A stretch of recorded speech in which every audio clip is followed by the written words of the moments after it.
Hello, welcome back to my channel. Whether you believe in Ouija boards or not, I have gathered a few Ouija board horror stories off of Reddit. The first one is called "One Night with a Ouija Turned Me from a Skeptic into a Believer," and this is from the paranormal Reddit. Twice in my life, I've used a Ouija board. The first time I did it, it didn't seem to work all that well. The board was a bit dodgy, and there was one person in the group who I was certain was moving the glass for theatrics. I couldn't prove it, but I had my doubts. The answers to the questions were sketchy at best, and not all of them made sense. The one thing that maybe might have proved it was real was that I remember for weeks after we did it, our cat at the time would just sit outside the doorway and stare right in the direction of where we had set it up. So that part right there reminds me of how my dog would react to the Ouija board. We all noted that it was kind of weird as he'd never done that before, but he eventually stopped and we forgot about it and moved on. Perhaps we did make a connection and our setup was just wrong, unconvinced that we had contacted actual spirits. The second time, though, was an entirely different outcome. A few years later, and I'd move across the country to attend university. One day, me and some of my uni friends got on the topic of Ouija and decided we'd have a crack at it one night. But this time we'd do it properly. One of my friends was quite an hysteric sort of guy, and he did some research on how to properly do it. And that also reminds me of what me and my friends did. We did a lot of research before we got into it.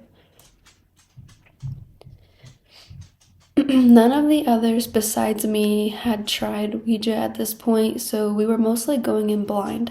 But my friend made us a proper board setup and even used a sage smudging stick to cleanse the room of bad energies, as he put it. So let me know in the comments if you guys actually think that sage gets rid of evil and demonic spirits, because I used to think that, but now I'm kind of on the side of sage, believing that sage actually attracts negative and demonic energy. So let me know what you think in the comments. Once that was done, the four of us sat down and got to it. I will mention here that I was still very skeptical, so I went in with the mindset of carefully observing the other guys to see if they were messing with the glass at all. But throughout the entire session, the movement was fluid and precise that all my doubts quickly evaporated, and I was genuinely astounded that there was a supernatural entity interacting with us throughout this entire session. But that wasn't the only reason I started believing the conversation we had with the spirit was so clear and yet so bizarre that I will remember it forever. One thing my esoteric friend said was paramount to the experience was courtesy, so we started off basically asking if there were any spirits available to us. And that is also what we did. We were very courteous and respectful, and we would respectfully ask, are there any spirits with us? And when we got a yes, we introduced ourselves and asked if it wouldn't mind speaking to us for a bit. Another yes. We apologized for intruding and made it clear that the spirit did not have to answer any questions it didn't want to. And then we began our questioning in earnest. So that's interesting that they actually they told the spirit that they don't have to answer the questions if they don't want to. That's like another level of respect. But at the same time, in hindsight, does it really make a difference if you're being courteous and respectful, because they are most likely demons that you're speaking to and not spirits? Anyway, so I won't type out a transcript, but here's the basics. The spirit we were speaking to was a soldier killed in 1984, and he was from Yemen. He quite enjoyed the afterlife or wherever he was at the time. He made it very clear to us that death was not the end, and there was nothing for us to fear in the afterlife. He said the concept of heaven and hell were untrue. He also said reincarnation was possible. I then remember asking if it was a Buddhist style of reincarnation, to which we received a yes/no. I interpreted that as a sort of. So that's interesting. Why would this spirit... I find it interesting that the spirit is denying heaven or hell and is saying reincarnation is possible, because why would this spirit still be in the spirit world if that were the case? And if this is a demon would say that heaven and hell are not real. Let me know what you guys think about that in the comments. Back to the story. After all this, we then decided amongst ourselves to wrap things up. Having already had our minds blown away by what we just experienced, we said thanks to the spirit and wished it all the best. We also waited for the spirit to say goodbye to us. This was an important part, according to my friend, so it would allow the spirit to return to its own realm easily. And that is another thing that my friends and I would do. We would make sure we would say goodbye. We thought it was because we were closing the portal by doing so, but this person believes that by saying goodbye, it would return the spirit to its own realm, which is kind of the same thing, but just kind of a different take. And that was it. I walked out the room with a strange feeling of bewilderment and yet also enormous relief. If what the spirit said was true, and I had no reason to believe it was lying to us intentionally, then death was almost something to look forward to. I considered myself a pure atheist up until this point, but this one night rattled that belief so hard that I no longer consider myself such as, and I will also have the memory of my Yemeni friend to prove otherwise. Thanks for reading. If anyone has questions about my experience, feel free to ask. So that is another interesting thing, is this spirit told this person that heaven and hell aren't real, but by doing so, they made an atheist question their beliefs. So let me see what the comments say.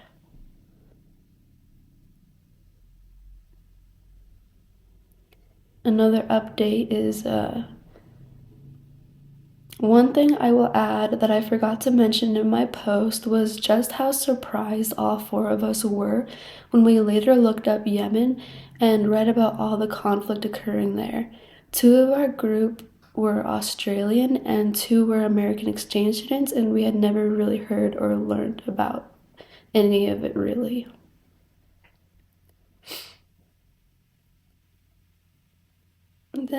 See, I'm still skeptical. I still kind of think that this was a demon that he was speaking to, and the demon was like trying to get them to be more accepting of death, and for a weird reason. If it was a spirit, then I still don't understand why a spirit would deny heaven and hell and say reincarnation is real while they themselves haven't reincarnated.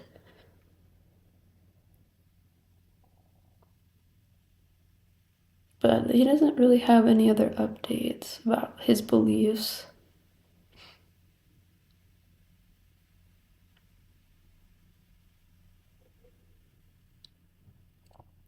Okay, let's go to the next. So this one is also from the subreddit paranormal, and it's called What's Your Most Horrifying Experience with a Ouija Board? And the top comment is, okay, it starts as, my dumb-ass friends and I thought it'd be fun to convene with the spirits pretty much daily one summer. We'd regularly break out a homemade one to see how goofy we could get, because it gets too hot to do a damn thing outside during that time of year. We had to find things to keep our 14 to 15-year-old selves entertained in, let's call her Jennifer's tiny little house in the 90s. See, that reminds me of my friends. We were 14, 15, and we just wanted to rebel a little bit and have something to do during the summer, which is not good. So things went from casual and believable, I'm a teenager who died in a house fire, and I'm an old woman who died of natural causes, stuff like that, to disturbing. I have never had a body, but I'm able to experience life down here if you say you accept me. For those, we'd always take our hands off and demand a new spirit. Wow, that just gave me the chills. Oh my gosh. Can you believe how direct this demon was? I have never had a body, but I am able to experience life down here if you say you accept me. What? Oh my god. I rebuke that. Ugh. Nope, nope, nope. And they wouldn't even say goodbye. They would just take their hands off the board and demand a new spirit.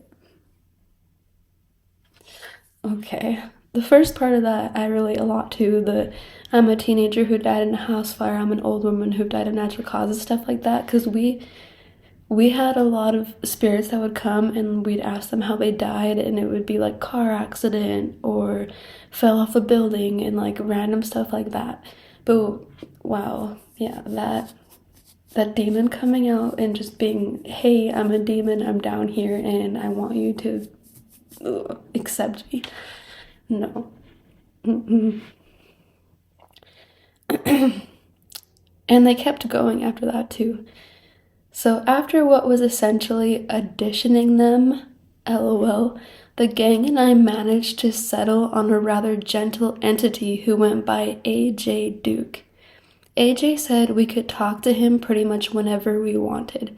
He was 8 years old and didn't want to cross over because he liked watching people go about their lives, and he'd been doing this for hundreds of years. Sounded like BS, but whatever. It was a Ouija board. All of it was kind of bullshit, right? Oof. It was all well and good for about a week or so. He would tell us things about other people. Oh, I'm getting the chills.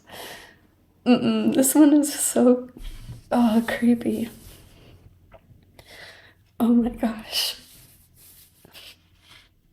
He would tell us things about other people in the neighborhood in his usual shitty spelling, and it was always hot tea. Haha. We were so polite back and forth with the thank you and you're so adorable. OMG, cringe, I know. And we'd occasionally bring AJ up in jokes and casual banter when we weren't playing. Oh, this is scary. He was kind of like a fourth wheel for a few days there. Wow, I haven't heard of anyone getting this attached to a demon or a spirit that they met off a Ouija board. I've never heard of this type of a bond happening before. And it's really creepy. Then it got weird. AJ revealed that our playing was attracting bad spirits onto the property. He said we shouldn't talk as much anymore, but if we asked for him when we started, he would try and take up this space so they couldn't talk to us.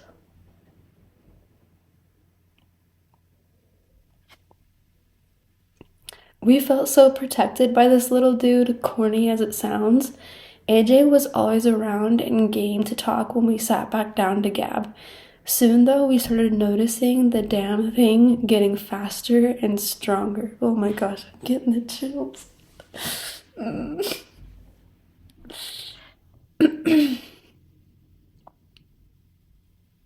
What? Our Our arms would feel pulled this way and that and go onto letters faster and with incredibly skillful precision. So they were like across the board. Ooh, that's creepy. Increasingly, we'd end up putting the board away because the vibe started to feel super sour in the room. It's gross to say, but the gentle aspect that we liked about this spirit was replaced with wording that was not only better spelled, but sexual and catty in nature. Okay. And even though we'd put the fucking thing away once it all got weird, we'd go right back to it later in the evening or next day. It was a compulsion. Oh my god. Okay, so this spirit, this demon, poses as an innocent little 8-year-old boy who just innocently watches people going about their lives and has innocently done it for hundreds of years. And then all of a sudden, it says that it needs to protect them and occupy space by doing so, and then it slowly becomes more and more aggressive, and the gentle nature disintegrates, and it starts becoming a better speller, more sexual and catty in nature, and also makes them even more addicted to using the board to talk to it. If that's not a demon, I don't know what is. Continued. One night, Jennifer's older sister stopped by to visit their mom, but decided to hang with us for a while. It was literally the first time she ever did this, and it felt really cool to have someone who was pretty popular in high school kick it with us. When she came into Jennifer's room and saw the Ouija board, she got instantly piqued. We showed her what we usually got up to, and she was skeptical at first. She said, "I'm gonna go in the hall and hold some fingers up. Let's see if the Ouija board can get it."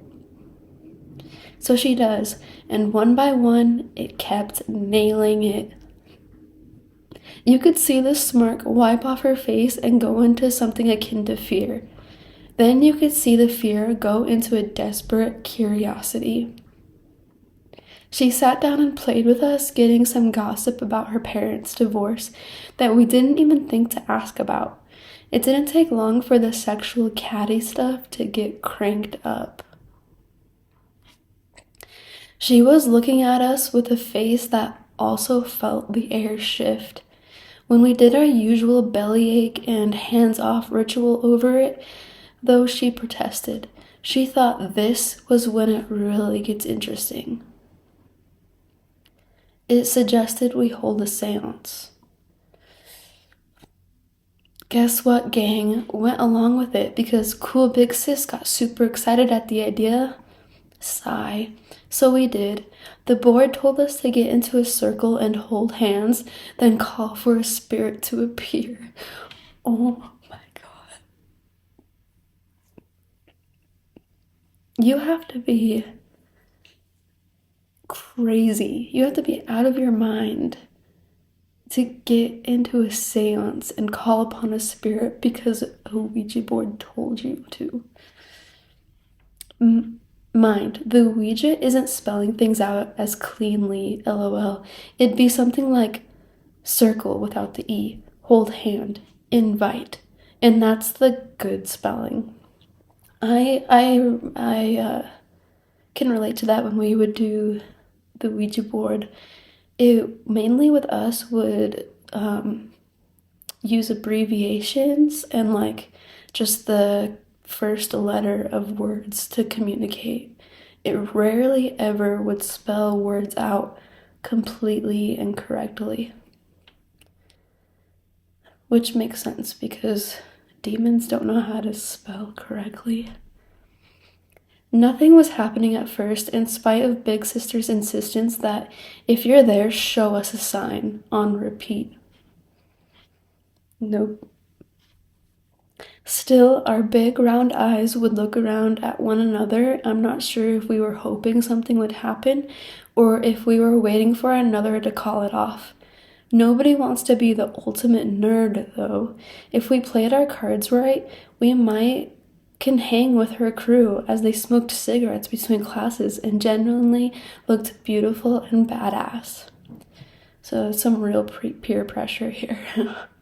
If you're there, do something, she commanded.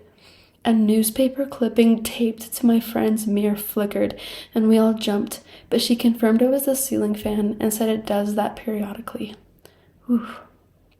There was maybe another minute of Big Sister making demands, and I was certain someone was going to speak up and break the circle. But Big Sis dropped. If you are here, I give you permission to show yourself. No. Not a moment after she uttered those words did she leap off her feet and scream while pulling her shirt.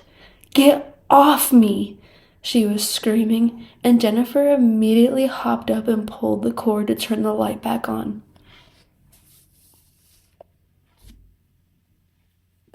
Her big sister threw herself back first into the wall as though smashing an invisible something that was on her. Okay. So, something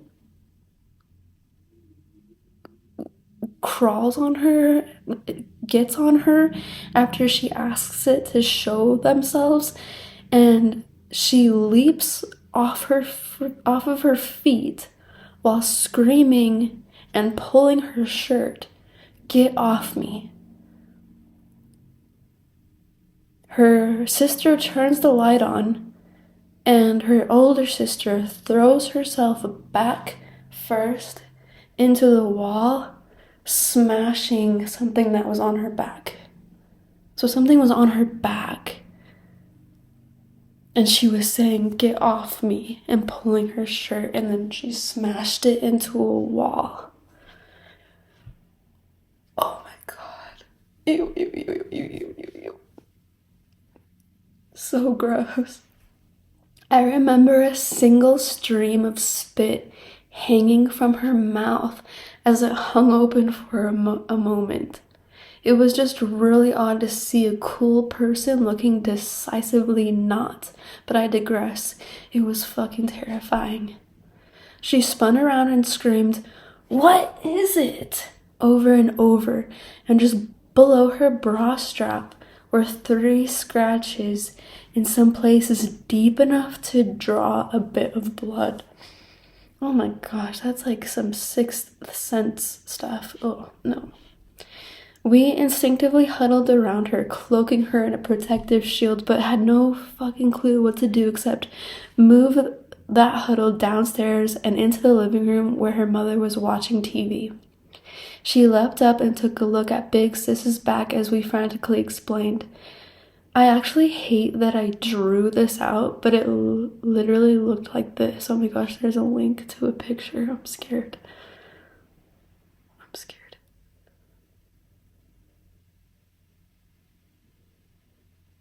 Okay, I guess that's what it looks like. Like I don't even know. Y'all, that shit said AJ in Welton Blood AJ. Oh, I guess it kind of does say AJ. I don't know if you can see that. But it's like the A without the bridge and a J without the top. Ew. Oh, that's so creepy. Her mom made us burn the damn thing. Oh my god. Don't burn the Ouija board. She kept saying, I told you not to mess with it. I told you. Of course, mom's famous words. I told you this would happen. Always listen to your mom. And in rare fashion, Jennifer didn't utter a word in protest. She just asked advice on the best way to burn it. Strange bonding experience standing in the backyard at night and watching her mother, usually quite sullen and withdrawn those days, put one arm around Big Sis and use the other to continuously douse the doomed board with lighter fluid. I never did get to stand outside with the cool kids. If anything, she pretended not to see us even harder. LOL.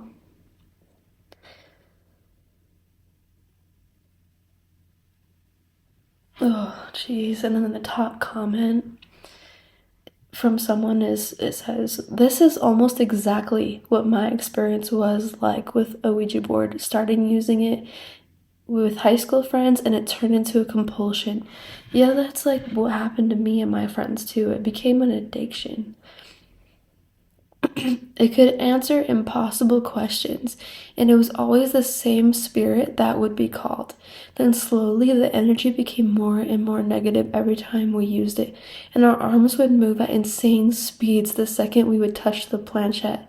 Sometimes without asking anything first, it would start making figure eights on the board and moving along the alphabet. That's what happened to us. It would start lying every time we would ask a question, and too many scary things started to happen to each of us, so we eventually stopped. Things still happen to me this day, about a decade later. Oh, I relate to this so much. If you haven't checked out my Ouija board story videos yet, you have to, because one of the signs apparently of a demon trying to escape through the Ouija board is it will start going like A, B, C, D, E, F, G, or making figure eights, or just like doing a crazy pattern and not answering your questions. That's always a really bad sign. And it makes me wonder if some of the spirits we were talking to was actually just one demon who was pretending to be multiple spirits just to keep us attached and our hands onto the board. And I also remember it being slow for us at first when we first started, and by the end of it, we were moving a lot faster than we were at the beginning. So that's really creepy. Like, once you start using it, you get addicted, and then it just becomes more and more aggressive. Ugh. Oh, and then it messing with him a decade later too. It's so insane how these like negative entities can latch onto you for life, like for decades. It's really, really creepy.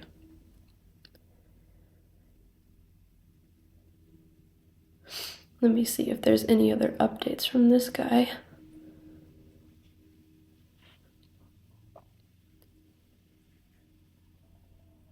So the top comment has another update. "There's too many to count, but once I was in my apartment alone and I thought I heard somebody in my living room. Door was locked. And I just ignored it because I assumed it was someone on a lower floor moving around, and not 2 minutes later there was a knock on my bedroom door." Okay, so he's in his apartment. His apartment door is locked. He hears some noises and thinks it's his downstairs neighbor. And 2 minutes later, someone's knocking on his bedroom door.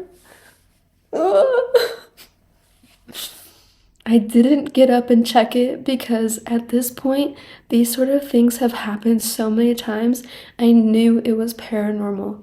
In the morning, I went to my living room, and the decorative vines that had been wound tightly around my curtain rods about 7 feet up, I at least would have needed a ladder to get them down, were placed in a perfect line across my living room floor. Why would the demon go 7 feet up your wall and pull down your decorations and then lay them on the floor in a straight line? Most recently, I was visiting my childhood home where all the Ouija boarding took place. My now husband was out for the night, but I was freaked out because I swore I could hear walking and breathing in the house. I was alone. I even texted him telling him what I heard. I eventually went to sleep and he came home at 2:30 a.m. I woke up to him in the room, and as soon as our heads hit the pillow to go to sleep, there were 5 very loud bangs, either on the bedroom door or the bedroom ceiling. We immediately shot out of bed, and I started having a bit of a panic attack.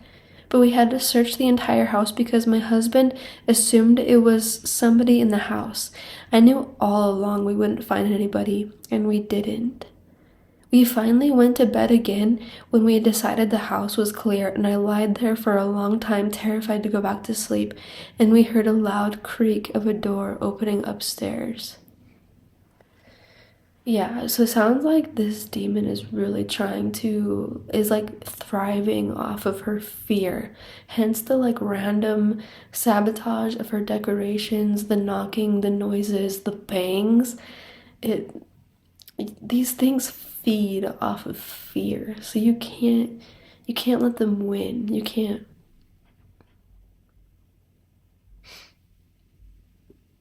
Let me see if there are any more updates with these.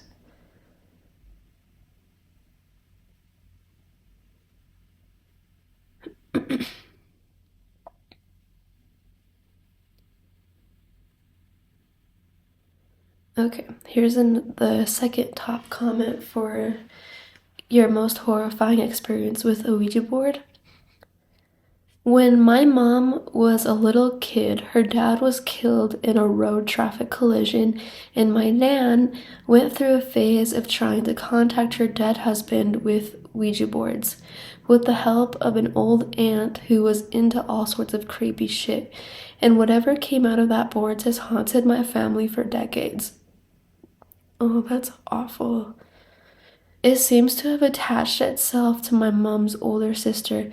They were 4 and 6 at the time of their dad's death, and all throughout their childhood they were plagued by it. Ooh, I got the chills. My mom really doesn't like talking about some of the things she remembers, but it would scratch them, throw stuff at them, pull their hair, lock them in rooms, and set fire to things. Oh my gosh. Oh, that's creepy. Even my mom's younger sister, who was not born at the time of doing the Ouija board from my nan's second marriage, had quite terrifying experience, as well as various extended family that can recount stories to this day. Whatever it has followed my mom's older sister to where she lives in a whole other country, her husband and kids regularly experiencing similar things to what my mom did as a child. And other cousins have experienced things too when she's been back here visiting, and I personally refuse now to stay overnight in her home.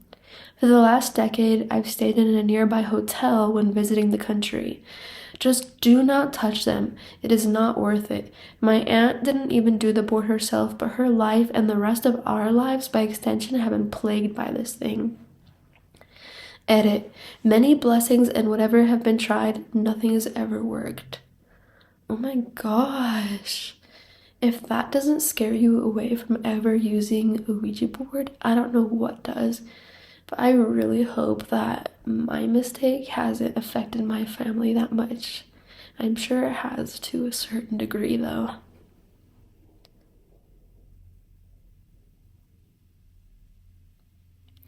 And this is another most horrifying experience with a Ouija board. Not mine, this happened to a friend. He's a metalhead and hangs out mostly with his kind. When he was in junior high, him and his group of friends thought it would be funny to do a session. At first, the answers were kind of random.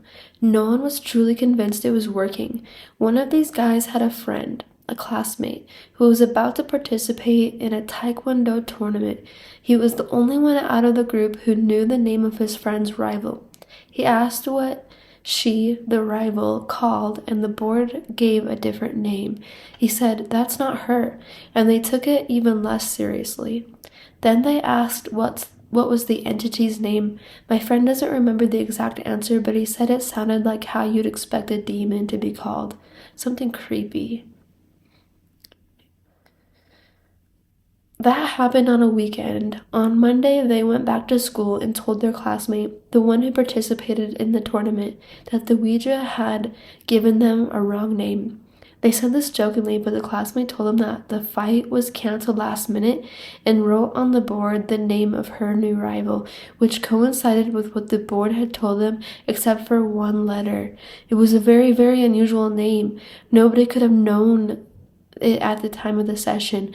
They were very, very shocked, but it didn't stop there.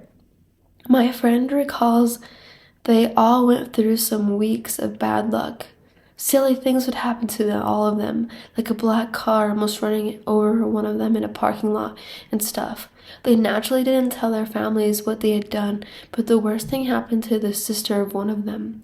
One evening, he was on his computer, which was under a staircase. His sister was watching TV facing him in the stairs. I swear this is how he tells this. His sister saw a couple of goat legs slowly walking down the stairs. The roof was blocking the entire view, so she thought maybe her mom was wearing a costume or something. But when the legs reached a certain step, she could see how they lacked an upper body. It was just a pair of black goat-like legs. She screamed and had an anxiety attack. Couldn't stop crying. The brother didn't see anything since he was focused in the computer. I personally think it's dumb to use a Ouija just to see if the stories are real, especially after hearing this from my friend. I have huge respect for the board regardless of those who've done it without anything happening to them. Yeah, that's creepy. And oh my gosh. That definitely, I haven't seen goat legs, but that does remind me of after having used the Ouija board in my childhood home or in my old house and being in my bedroom, and I was facing my mirror and my bed was behind me, and in the corner of my eye I could see in the mirror legs on my sitting on my bed with no like upper body, and I like, oh, it's so creepy. I feel like it was like a girl sitting on my bed, but I could only remember seeing the legs. And I could feel her staring at me. I ran out of my room so fast. Okay, the next story. My ex had a Ouija board that terrified her. She said that when it spoke to her, it told her it was an incubus looking to take her when the time was right, and it gave her a very specific name for itself. Okay. No. No, no, no, no, no. Mm-mm. One Halloween, we decided to play with it, and she surprisingly agreed to join. We went to the local Spanish flu cemetery, which is full of nameless and unmarked graves of children who died in the 1918 pandemic. No dice. The cops were there to stop Halloween shenanigans, thankfully. We then went to a friend's house, but when he learned of what we planned to do, he booted us out and didn't speak to us for a long time. Mexican Catholics don't fuck around. He's a smart guy. We settled for a small local park and got to using the board. It started innocently with several of us laughing about how silly it seemed to be, but then the answer started becoming specific. It told us how many boys and how many girls there were in the circle, colors of clothes. It knew we were in a park, and it said it wished it could be there in person. My friend asked the board if it had a name. It did. The name my ex said it always gave. Then it told her it was tired of living within her closet and wished she would let it in. That was the end of that. We broke connection. My ex was almost beside herself, and we were all freaked. We took my ex home. I made sure she got inside and everything was okay, and my buddies all dipped. Odd things happened to us all over the next 12 hours. Shadow people. Phantom sounds, temperature shifts in rooms, animals acting weird. It felt like we were being observed from afar by something beyond our senses. It took about a week before normalcy came back. My ex got rid of the board shortly after, and we never spoke of it again. Mm-mm. Mm-mm. Nope.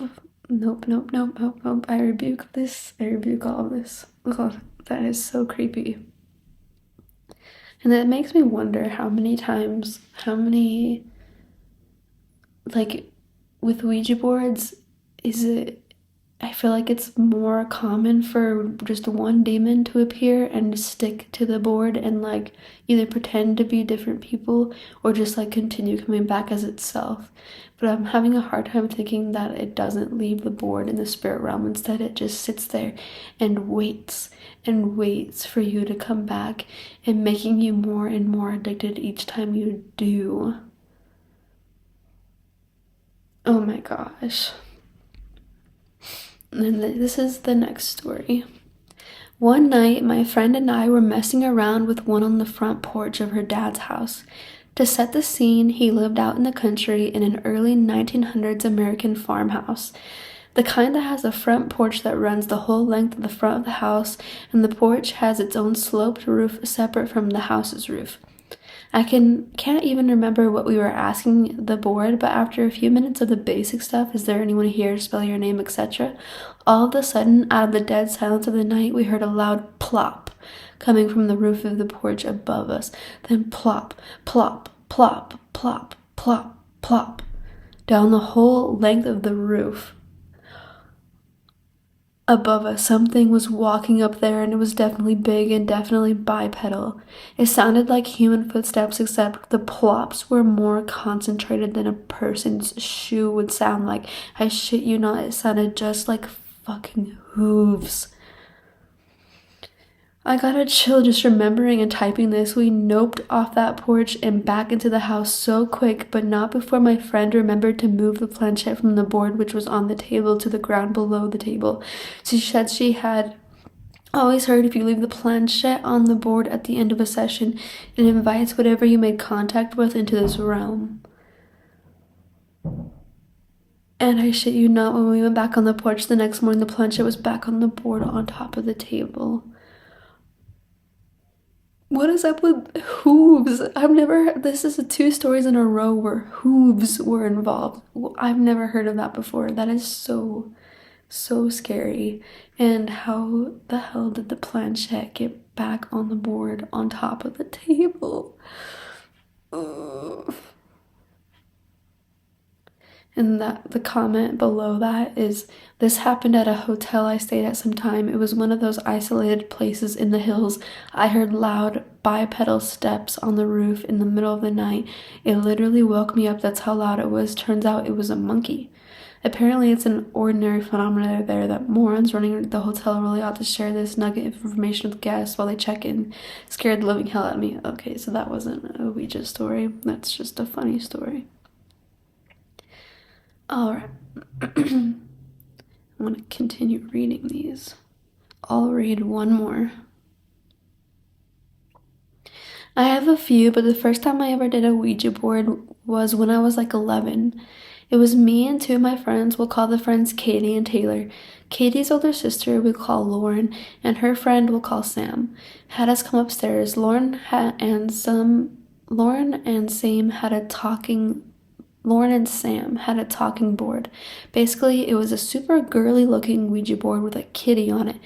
Katie, Taylor, and I laughed, but said, okay.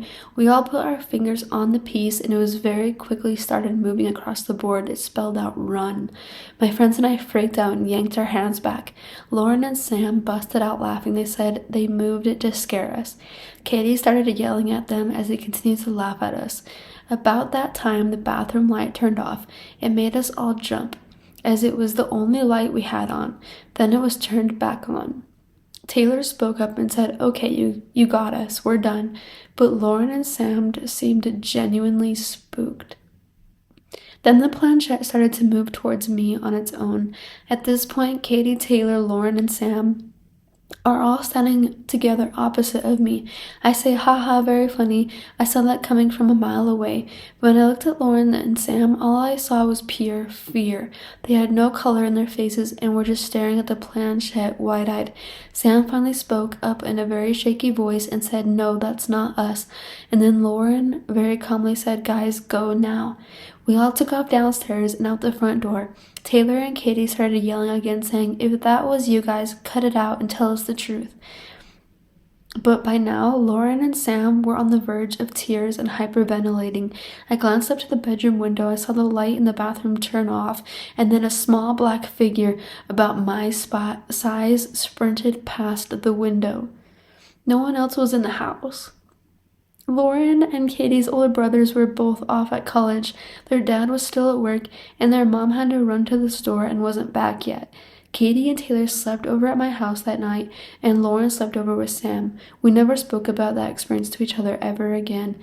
It also wasn't long after that incident that Katie, Taylor, and I had a big falling out. I haven't seen or spoken to Taylor since. It's been about 18 years. Katie and I reconnected a few years ago on Instagram and chat every now and then. Oh, that is so freaking scary. Oh my gosh. Oh, tell me which story scared you guys the most. For me, I think, oh, it's hard to choose. I definitely think the AJ one is the scariest. Like posing as an 8-year-old boy and then slowly coming out as the demon and then attacking the older sister by scratching his initials into her back.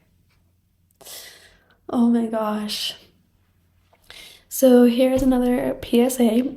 Do not touch Ouija boards, and I will post again soon with more Ouija board stories. Thank you for listening, and that's all for now.